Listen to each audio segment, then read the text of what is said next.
Okay, hi, hello, welcome back. It's me, Devraj. It's Mysticism in the Body, and we're back with the Fama Fraternitatis today. We got through the first two paragraphs last time, and let's continue trying to do a few more paragraphs today. So the Fama Fraternitatis is like the core document of Rosicrucianism from the early 1600s.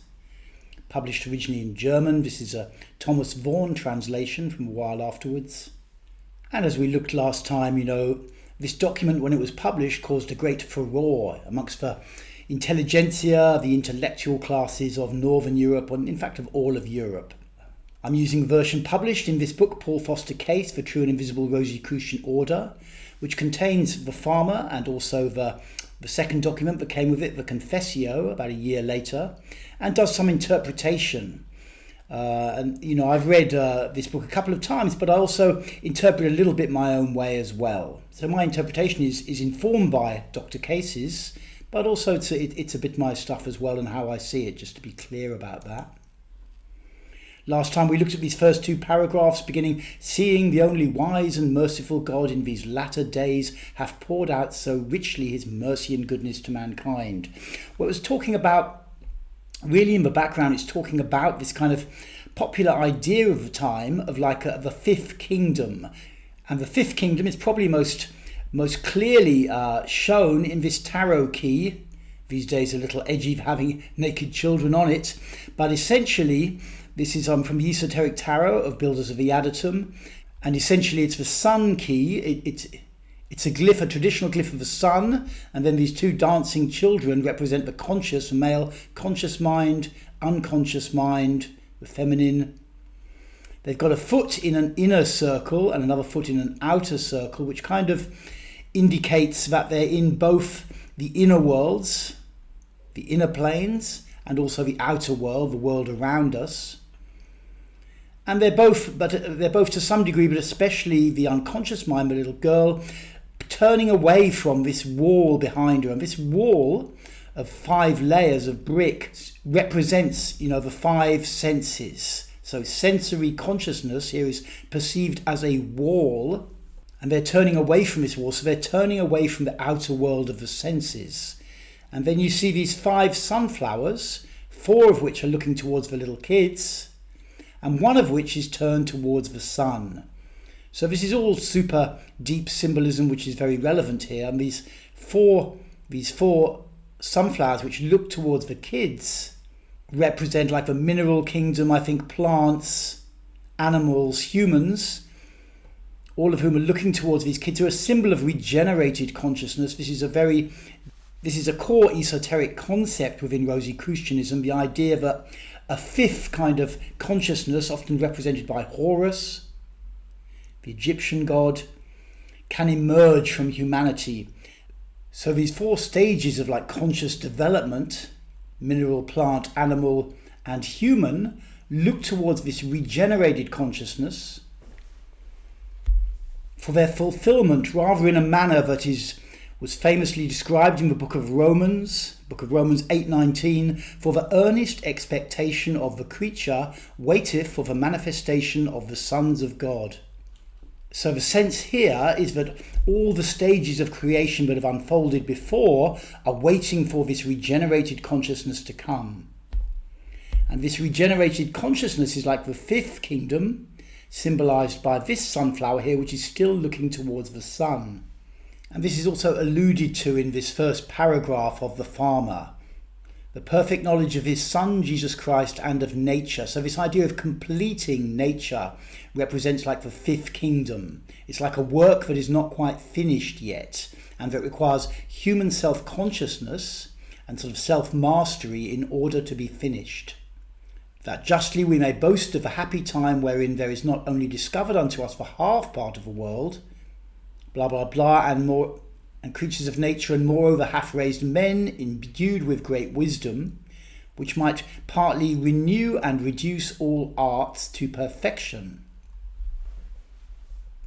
so that man might thereby understand his own nobleness, etc., etc. So this key, it really explains a lot of these concepts, and the idea of a 5th kingdom, the creature's earnest expectation of a creature for this regenerated consciousness to come, It's also a little bit like Lurianic Kabbalah and the idea of tikkun. Then the second paragraph deals more with the world as it is, and the intellectual world in particular. Everyone's kind of scoffing at these ideas, these esoteric ideas. Everyone's very excited about the new science, and all these famous old philosophers who have only a mere show of learning, but then it kind of walks it back and says if they were alive now, they'd be really into this stuff. And concludes with the idea of this sort of devil kind of entity, that's constantly masking the truth from humankind. And then we continue and we start to come to the central character of the Fama. To such an intention of a general reformation, the most godly and highly illuminated Father, our brother, CRC, a German, the chief and original of our fraternity. I won't do the whole sentence because it's rather long, like a lot of these sentences, but this was written at a time when there was this sense of a reformation coming, that the Catholics were going to be under threat, and a new version of Christianity, which would become Protestantism, would come about, and it would absorb a lot more rationality in its core concepts and how the Protestant went about the world. So, the idea is that this highly illuminated Father, our brother, CRC, and here with this CRC, you also get this confusion about Christian Rosenkreuz and the so-called third manifesto of the Rosicrucians, the chemical wedding of Christian Rosenkreuz, which this school of thought from Dr. Case and the builders of the Adytum would dismiss as not really being a Rosicrucian document. I'm not going to get into that particular little beef, but I think it's pretty valid personally, just in not to diminish the value of the chemical wedding of Christian Rosenkreuz, but it seems to be from a quite different stream of concepts, a quite different stream of knowledge. So this is just introducing the kind of the head of the fraternity that will be spoken about. Hath much and long time laboured, who by reason of his poverty, although descended of noble parents, in the 5th year of his age was placed in a cloister. So, it's kind of a little bit curious. Reason of his poverty, though he's come from these noble parents. So what the text is saying here is that, his poverty is kind of spiritual poverty. He hasn't really made any spiritual progress yet, but he's come from noble parents. So the intimation there is more, it's not about the money that your physical parents have got, but the idea that he's come from a kind of mystical tradition somehow, and he's rocked up on earth, doesn't know who his real parents are, they're the noble parents. And in the 5th year of his age is placed in a cloister, which is a way of cloistering, but placing you in isolation. So this is a very, spiritual concept, the idea that you have to go through this kind of hermit phase in order to develop and to not be too busy with the outside world. We can look again at our key 19. The conscious and unconscious mind are turning their backs. In fact, they're really repudiating the 5 layers of sensory experience represented by a wall here. So they're kind of in the cloister, metaphorically, where he learned indifferently the Greek and Latin tongues. So, not especially concentrating on either. Those are two languages associated with mysticism. And upon his own earnest desire and request, being yet in his growing years, was associated to a brother, Pal, who had determined to go to the Holy Land. So this brother Pal is almost certainly a reference to ALP or Aleph, the first letter of the Hebrew alphabet. Let's just see the esoteric tarot key for that. Essentially, in this context, in the context of the Fama, this is standing for an impulse towards spirituality, a certain drive to, not get too locked into the mundane world of the family and the job and the partner and all this stuff, but to seek something different. There's like an impulse to do that. And then this placing in a cloister, is this process of kind of somehow being detached or creating a boundary with the more mundane world and all of its attractions, so that some kind of internal development can occur, which is being generated by this spiritual impulse that he's experiencing. So I think that's what the text means about him being associated with brother CRC, our father, being associated with brother PAL. And then the text continues, although this brother died in Cyprus and so never came to Jerusalem, yet our brother CRC did not return, but shipped himself over and went to Damascus, minding from thence to go to Jerusalem. So this brother dying, so this spiritual impulse has died, but it says he's died in Cyprus. Now Cyprus, aside of being an island off the coast of Lebanon and Turkey, that's also representing the cypress tree, which is to do with the throat. So and the throat is like a center that when the throat center opens, amongst other things, inner hearing starts up, which means you start to get access to like some kind of inner guidance. So what's happened is he's had this spiritual impulse, he's cloistered himself off to not be too bound up into the mundane world. And then the spiritual impulse has kind of opened the inner hearing center, and the spiritual impulse has died with that. But the brother CRC is not, it's not going back to the mundane world, but instead has gone to Damascus, prior to going to Jerusalem, the perceived sort of holy land or place of peace. And Damascus means a place of work. So he's somehow been placed energetically in seclusion. His spiritual impulse has transmuted, and caused his inner hearing to work, to start up. But by reason of the feebleness of his body, he remained still there, and by his skill in medicine, he obtained much favour with the Turks. It's a little bit strange. I mean, Dr. Case's explanation is that the Turks represent this kind of the highly libidinal state, a lot of charged bodily energy of the fourth kingdom, the human world. And in the meantime, he became acquainted with the wise men of Damcar in Arabia. So this, what it's talking about here is the spiritual impulse, Pal or Aleph, has opened this throat center, it's opened the inner hearing, and has allowed him to become acquainted with the wise men of Damcar in Arabia. So these wise men are like kind of spiritual entities or people who've kind of done some sufficient level of mastery to not be trapped in physical reality, and he can now hear them, he can be guided by them, by their inner voice, this idea of a still small voice of guidance. That's for wise men. Damcar, various people, commentators on the Fama have attempted to understand this word, but as Dr. Case says, it almost certainly means Damcar, which in Hebrew is blood of the Lamb, also could be understood as blood of Christ.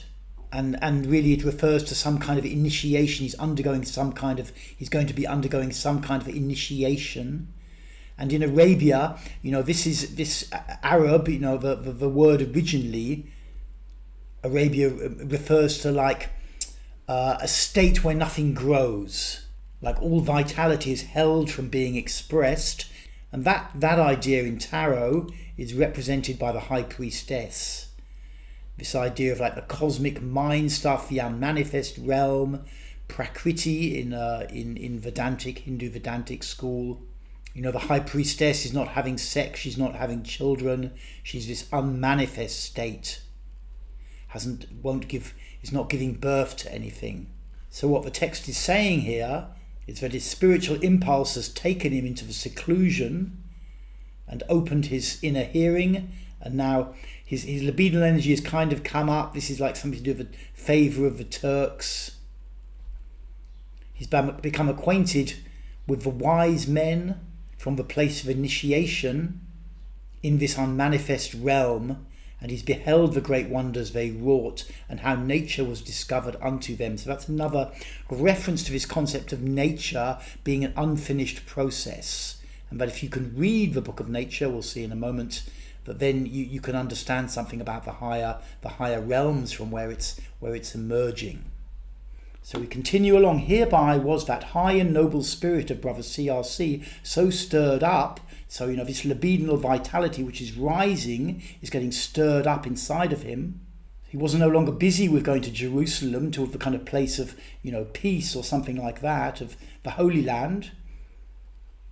Damcar, the place of initiation, was in his mind, Also, he could not bridle his desires any longer.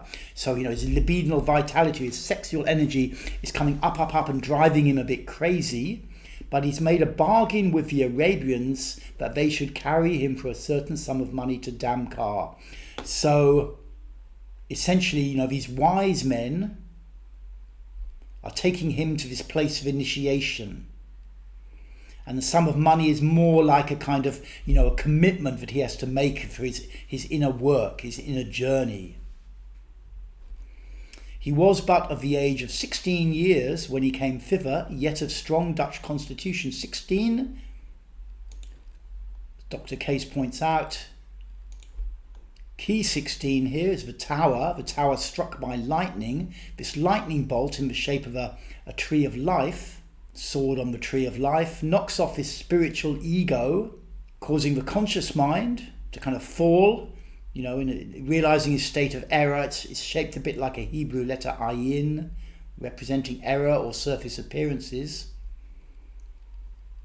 and the unconscious mind to collapse. So it's like this person's had this awakening experience, and what keeps him upright, what keeps him okay whilst his ego is kind of collapsing internally, is these astrological forces, these 12 yods representing sitting here, and these 10 yods, Hebrew letter yods, shaped like a tree of life. So it's rather like this guy's being initiated, he's been struck by inner lightning, his ego is in complete chaos, his sense of self, but he's held upright. These 22 layers of stone become these 22 yods, which are a mixture, if you look closely, of red and yellow. So this refers to two processes going on within the body. One of this kind of Kundalini initiation, represented by red, the Mars force, and one, this solar, the sunlight starting to move into the bloodstream, starting to cause illumination, represented by this yellow tint. And relating to this, if we go back to the key here, you'll see that by the time you get to 19, that was 16, by the time you get to 19, there's been an integration here. Sunlight has become integrated with the Kundalini force. So let's just do a little bit more maybe.